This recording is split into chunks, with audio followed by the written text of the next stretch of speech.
Shalom, saudara dan saudari yang terkasih dalam Tuhan kita Yesus Kristus. Marilah kita luangkan waktu beberapa menit untuk berkencan dengan Tuhan saat ini, agar dari hari ke hari kita semakin dekat dengan Tuhan, sehingga hidup kita semakin diberkati dan menjadi berkat. Kencan dengan Tuhan, Rabu 27 September 2023. Bacaan dari kitab Amsal bab 12 ayat 16.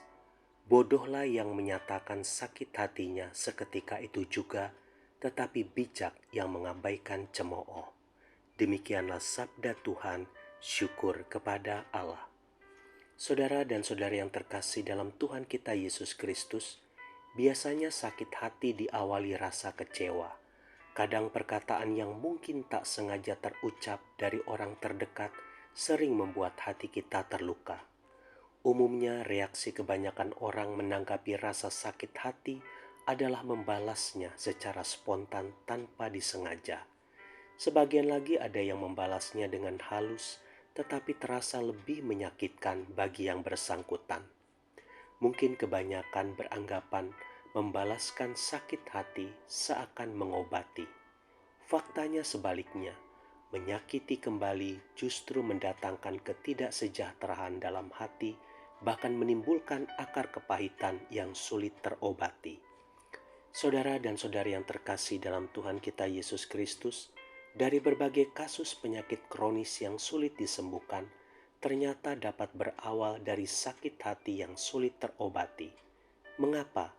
Sebab saat sakit hati, tubuh kita meresponnya dengan melepaskan hormon kortisol yang membuat diri sendiri stres berkepanjangan.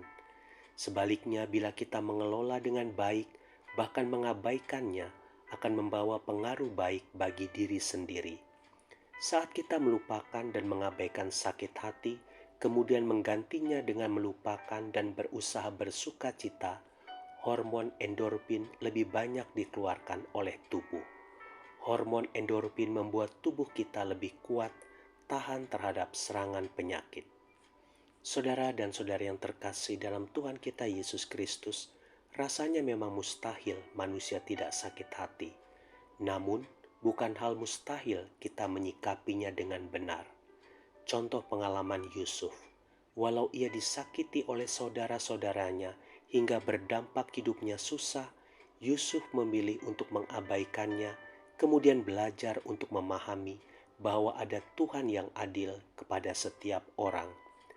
Jadi, daripada kita menyakiti diri sendiri dengan merespon secara negatif setiap cemooh yang terlontar dari mulut orang lain, alangkah bijaknya kita respon secara positif. Abaikan dan tidak membalasnya, kemudian bawa rasa sakit hati kita kepada Tuhan dengan mendoakan orang yang bersangkutan.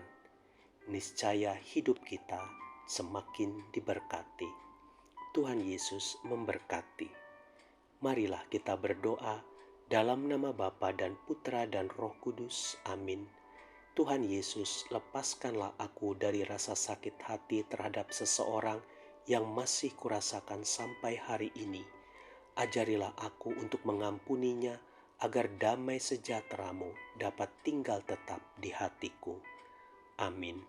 Dalam nama Bapa dan Putra dan Roh Kudus. Amin.